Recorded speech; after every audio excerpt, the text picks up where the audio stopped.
여러분 추석 잘 지내셨습니까? 네. 송편도 맛있게 잡수셨습니까? 네. 어렸을 때 추석 때가 가까우면 저희 어머님은 저희들 보고 뒷산에 가서 솔잎을 따오라고 하셨습니다.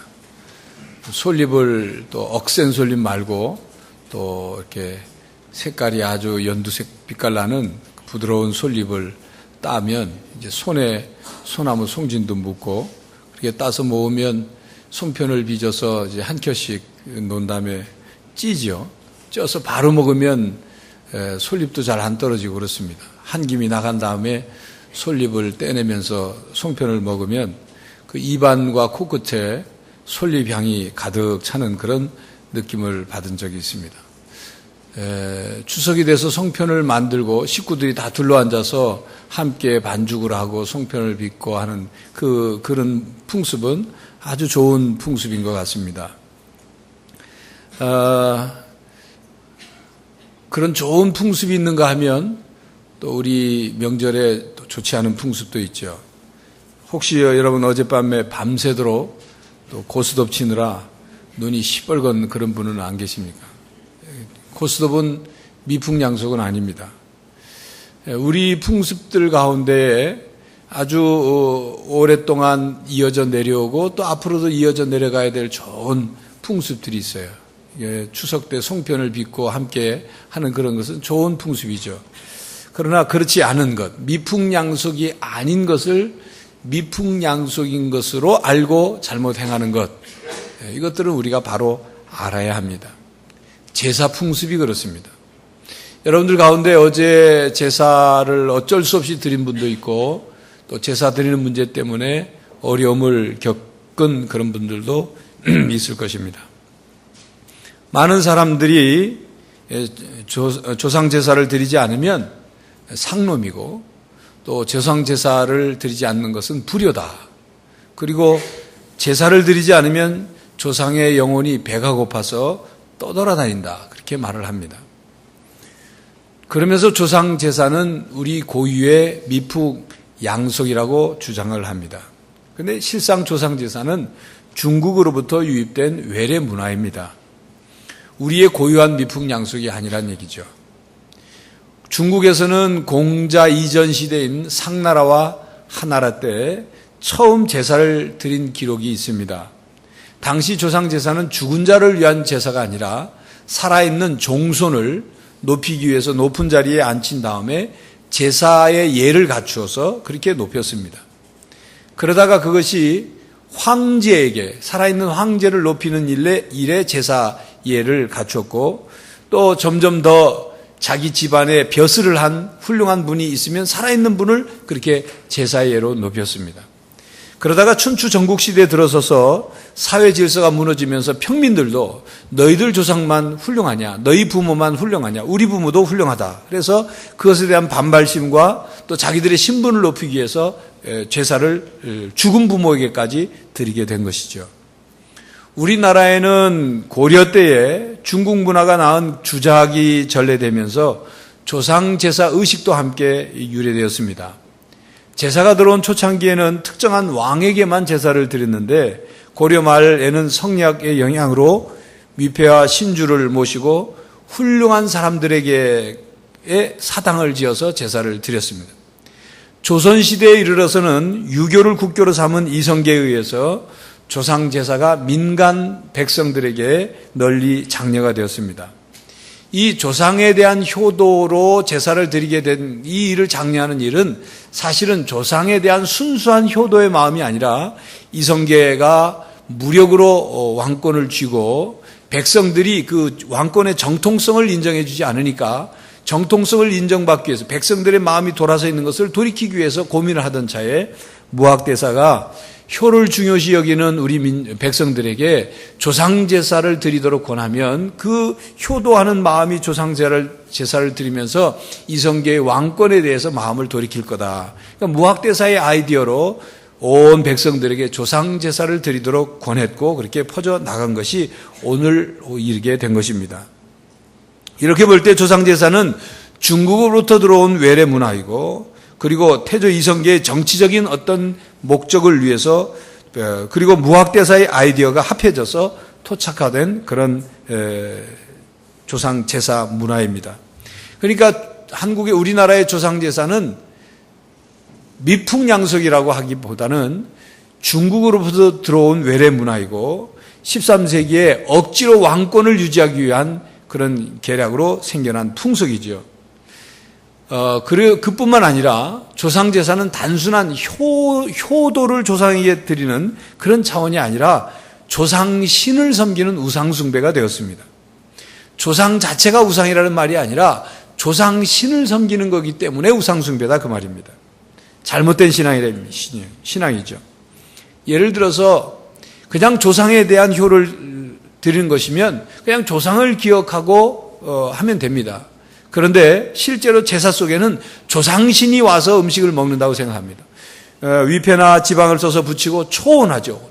혼을 불러드리는 일을 할 때는 대문을 열고 빨랫줄을 다 걷습니다. 그리고 방문을 열어드려야 조상신이 들어올 수 있다고 생각을 합니다. 여러분, 만일 조상 영혼이 공간을 초월하지 못하고 살아서 걸어다니는 사람들처럼 문을 열어야만 들어오고 걸어오다가 빨랫줄을 못 보고 걸리는 그런 존재라면 그건 앞뒤가 맞지 않는 그런 일이 아니지 않겠습니까? 특별히 무덤에서 빠져나와야 하는 조상신이 빨랫줄에 걸려서 넘어질 정도의 신이라면 그건 신이라고 할 수 없는 그런 존재 아니겠습니까? 또한 제사를 걸르거나 제사의 제물이 소홀하거나 제사 시간이 늦어지면 조상 영혼이 시장할까봐 굉장히 송구스러워하는 그런 사람들이 많은데, 여러분, 조상신이 1년에 한두 차례 먹고 가지도 않는 제사상을 그 앞에다 차려놓고 조상이 먹고 갈 거라고 생각하는 것, 또 그 조상은 1년에 한두 차례, 명절까지 하면 한 3차례 정도 먹고 가는 것으로 허기진 배를 달랠 수 있는 그런 존재라면 참 우스꽝스러운 일 아니겠습니까? 조상 신이 되려면 물질 세계를 초월해야 합니다. 먹는 것에 의해서 이리저리 좌우돼서는 안 되죠.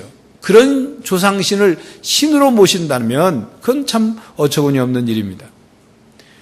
일반적으로 조상 제사는 자신들에게 복을 가져다 주고 또 가정이나 자기가 경영하는 어떤 사업에 재액을 피하도록 조상신이 도와준다는, 그래서 그 조상신에게 제사를 드린다고 생각합니다. 그렇게 해서 오랫동안 그렇게 관습이 내려다 보니까 사람들이 제사를 드리지 않으면, 조상신을 섬기지 않으면 복이 임하지 않고 화가 임하고 재액을 면할 수 없다고 그렇게 생각하기 때문에 제사 드리지 않는 것에 대해서 두려워하게 되는 것이죠. 만일 정말 사람들이 섬기는 조상신이 신이라면, 진정으로 훌륭한 조상신이라면 먹고 가지도 않을 제사상을 안 차려준다고 해서 자손들에게 화가 미치게 하고 자손들에게 재앙을 미치게 하는 그런 조상을 조상으로 섬겨야 하겠습니까?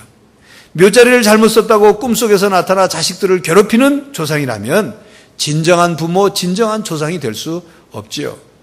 본래 귀신이나 영적인 존재는 어떤 공간에도 매이지 않습니다.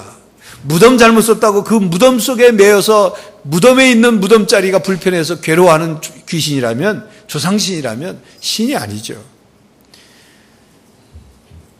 그러면 그 꿈속에 나타나는 그 조상들은 누구냐? 이건 마귀가, 귀신들이 조상의 모습으로 사람들을 미혹하는 것입니다. 그 이상 그 이하도 아닙니다. 기독교 신앙은 부모와 조상들에게 효를 다하지 않는 종교가 아닙니다. 오히려 부모를 공경하고 조상들의 소중한 유산들을 잘 이어받도록 성경은 분명히 가르치고 있습니다. 공경하고 효를 다하는 방법은 다양할 수 있습니다. 꼭 제사를 드려야만 효를 다하는 것이 아니라 그 말이죠. 잘못된 방법으로 조상에 대한 공경과 효의 진정한 의미를 생각지 않고 제사, 형식적인 제사만 드리면 조상신을 섬겼다고 생각하는 그런 잘못된 우상 숭배가 이루어져서는 안 된다 그 말입니다. 왜냐하면 하나님은 조상 숭배, 조상신을 숭배하는 것, 이것은 곧 우상 숭배라고 하나님은 말씀하시기 때문입니다. 하나님은 왜 그렇게 우상 숭배를 싫어하실까요?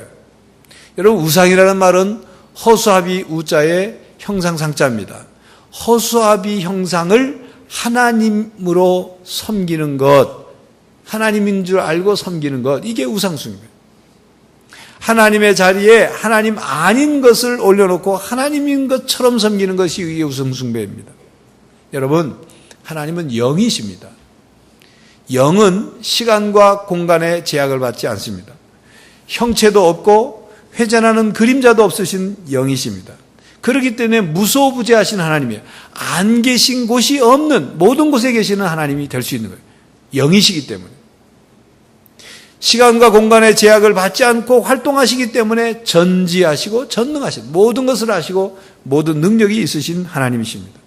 그런 하나님을 어떤 형상에다가 가둬놓고 형상을 만들어서 그 하나님을 그 속에 집어넣으려고 하는 것은 잘못된 것이다 그 말이에요. 그렇기 때문에 오늘 본문 말씀해 보면 하나님께서 남자의 형상이든지 여자의 형상이든지 땅의 짐승이나 공중의 새나 물속의 물고기나 어떤 형상으로든지 사람을 위하여서 만들지 말라.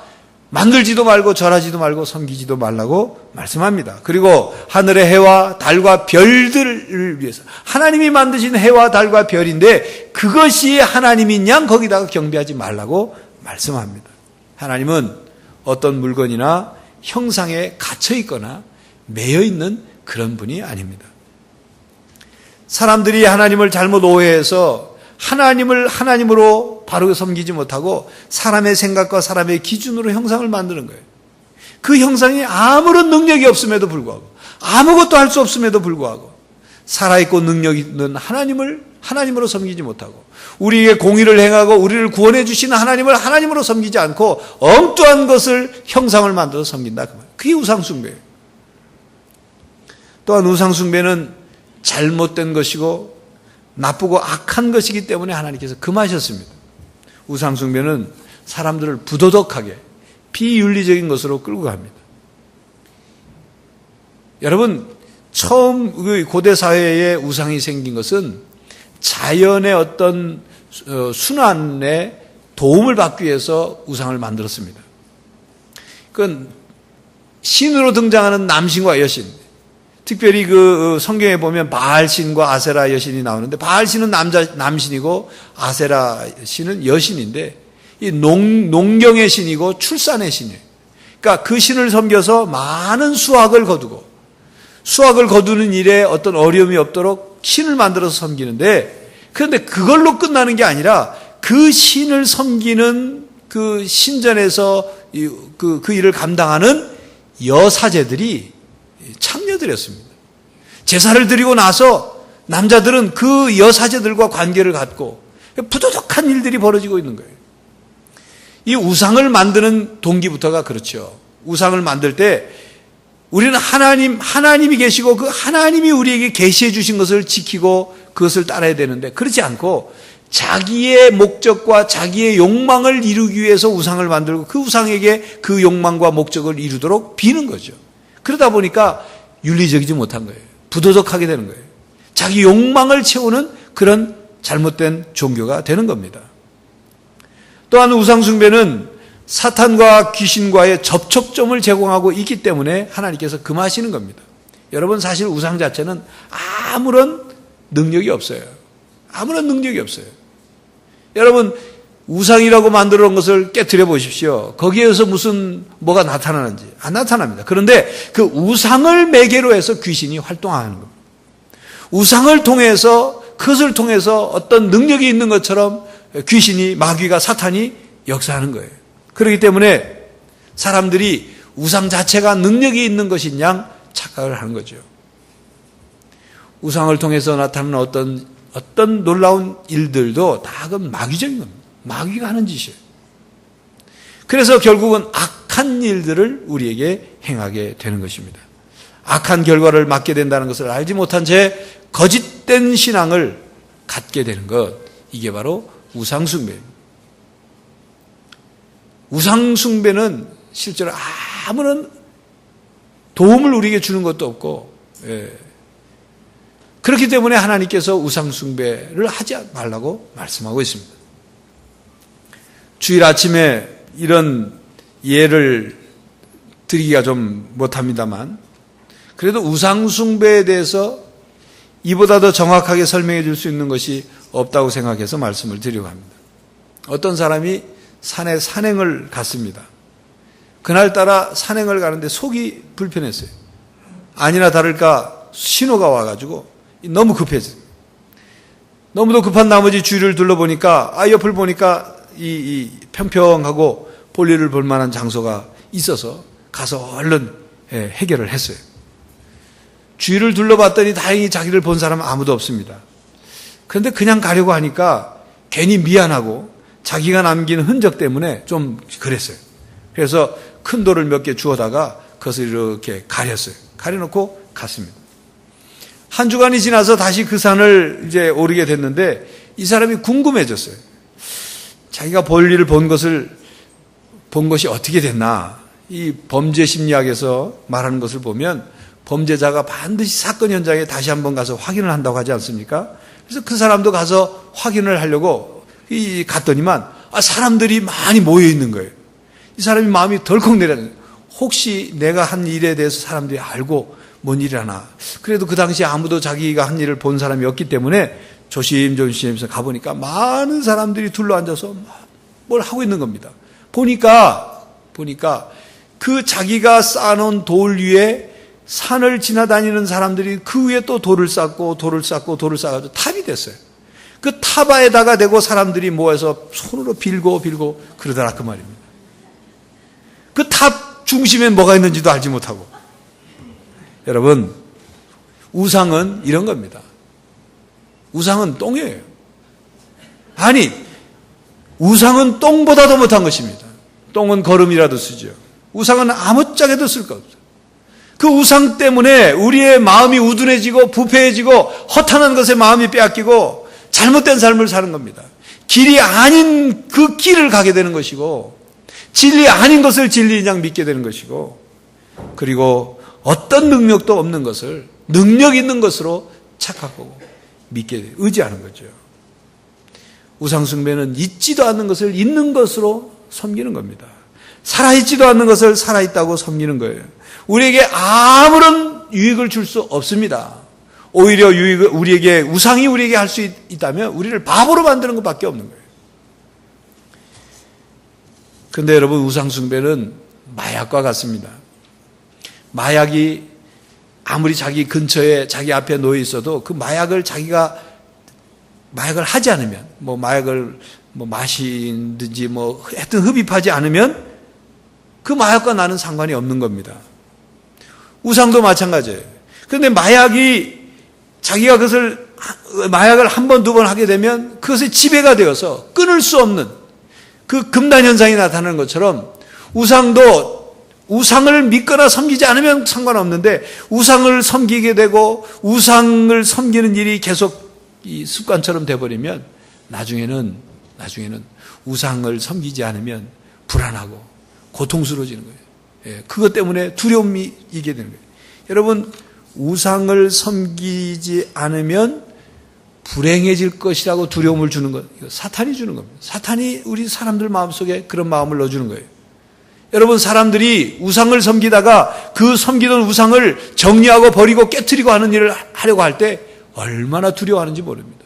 그래서 우리 목사들이나 우리 교인들이 가서 그것을 부적을 뗀다든지 우상을 깨트린다든지 이거 버리는 일, 불태우는 일을 우리 하지 않습니까? 사람들은 우상을 달래거나 우상을 섬기지 않으면 마치 자기에게 화가 임하고 재앙이 임할 것이라고 생각해서 두려워하는 거예요. 그 마음을 사탄이 그 마음을 넣어주고 조정하는 겁니다. 인간이 타락하여 인간의 타락한 본성이 하나님과 멀어지게 되었어요. 사탄은 끊임없이 하나님과 우리 사이를 멀어지게 합니다. 하나님을 등지게 합니다. 어떻게 해서든 사이를 떼놓으려고 합니다. 그래야 사탄이 인간의 마음을 미혹하고 미혹된 인간의 마음을 사로잡아서 자기 수하에 자기 것으로 주물를 수 있기 때문인 거죠. 세상을 자기 뜻대로 하려고 하기 때문인 것입니다. 교회 여러분, 우상숭배는 우리와 하나님을 멀어지게 합니다. 그리고 우리를 절대로 행복하게 해줄 수 없고 우리에게 영생을 가져다 줄 수 없습니다. 그러므로 하나님이 싫어하시는 우상숭배의 마음을 빼앗겨서는 안 되는 것입니다. 여러분, 어제는 추석이었지만 또한 개천절이었습니다. 우리 교단 제89회 총회에서는 10월 3일을 포함한 첫 주일을 단군상 문제 대책 기도주일로 정하였습니다. 단군상을 세우고 그것을 신으로 섬기는 것, 그것이 문제가 된다 그 말입니다. 여러분, 단군이 누구인지 알죠?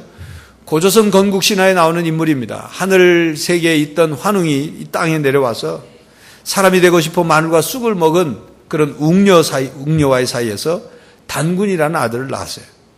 그가 고조선의 시조가 되었다 하는 것이 우리 삼국유사나 하는 역사책에 기록이 되어 있습니다. 어느 나라든지 건국 신화는 다 있습니다. 그러나 신화는 신화일 뿐 사실은 아닙니다.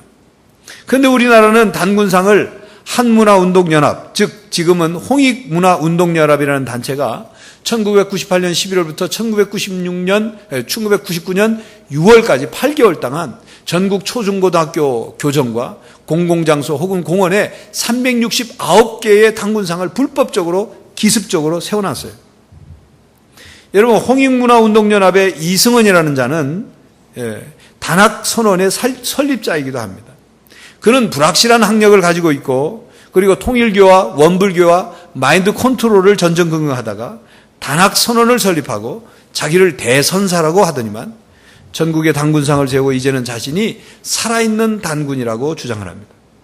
각종 불법 활동과 비리 끝에 미국으로 건너가서 아리조나주의 세도나에 기수련센터를 세웠습니다.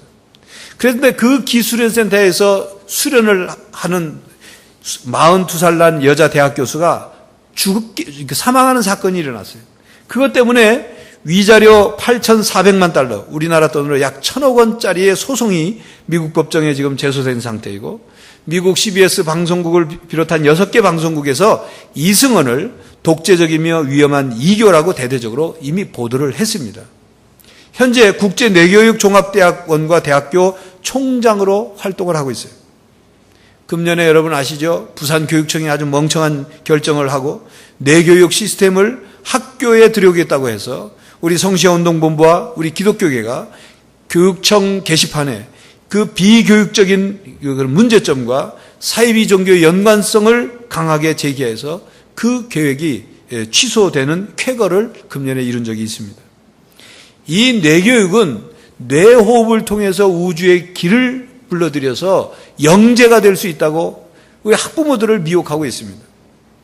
그런데 이 단학과 그리고 이 뇌호흡의 의학적인 그런 효과가 아직 입증되지 않았고, 그리고 단전호흡을 통해서 귀신 들린 현상이 일어나고 있는 것을 사례가 속속들이 드러나고 있습니다. 그러니까 자식을 귀신 들리게 하려면 뇌호흡을 시키면 됩니다. 이 이승헌은 자신이 하늘에서 온 영이고 절대자 하나님이니 다른 생각을 절대 하지 말고 무조건 믿어라. 그것만이 살 길이다. 나는 살아있는 단군이다. 그렇게 주장을 합니다. 여러분, 혹시 뇌호흡, 단요가, 단기공, 단전호흡, 단태권도, 기체조, 이런 어쩌고 저쩌고 하는 이런 모임에 참석하는 것, 그걸 절대 금해야 합니다. 관련이 있다면 탈퇴해야 합니다. 탈퇴해야 돼요.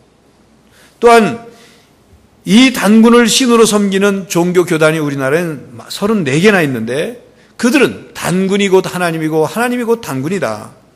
그러면서 중국의 하나님, 인도의 하나님, 기독교의 하나님은 이 단군 하나님으로부터 다 나온 거다. 그렇게 주장을 합니다. 혹세 무민하는 주장을 하고 있죠. 그리고 특별히 이 이승헌이라는 자가 운영하는 데서는 그 우주의 길을 받아들이는 무슨 그 건강 어쩌고 저쩌고 하는 제품들을 만들어서 파는데 수백만 원의 돈을 받고 팝니다. 거기에 현혹이 돼서 또 사는 사람들이 있어요. 여러분, 자녀들에게 분명히 가르치십시오. 뇌호흡이니 단요가니 단전호흡이니 그런 것이 잘못된 것이고 사교적인 것이고 잘못된 그런 사이비들이 하는 일인 것을 분명히 가르쳐야 합니다.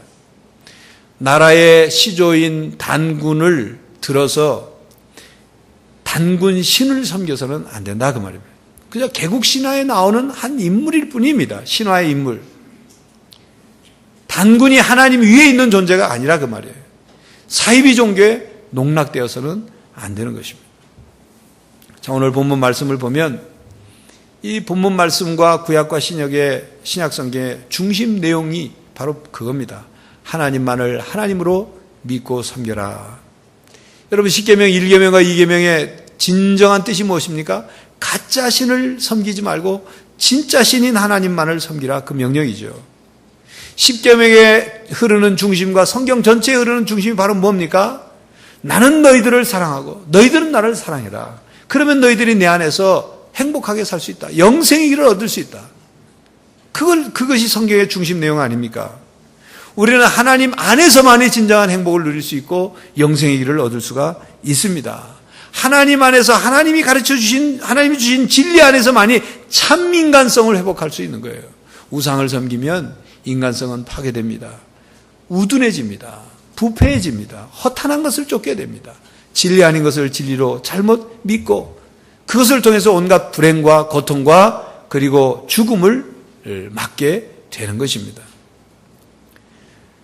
출애굽기 20장 5절 6절에는 우상들에 대해서 그것을 만들지도 절하지도 섬기지도 말라고 하면서 그렇게 하는 것은 하나님을 미워하는 자가 되는 것이라고 말하면서 그런 미워하는 자의 죄를 갚되 아버지로부터 아들에게로 3, 4대까지 이르게 하겠다고 말씀하셨습니다. 그러나 반대로 하나님을 사랑하고 하나님의 계명을 지키는 자에게는 1000대까지 은혜를 베푸신다고 약속하셨습니다. 교회 여러분, 사탄과 마귀는 미혹하는 영입니다. 온갖 우상들을 믿고 섬기게 하고 그래서 그것으로 하여금 우리 사람들의 마음을 빼앗고 사람들의 인생을 파멸로 끌고 가는 미혹하는 영입니다.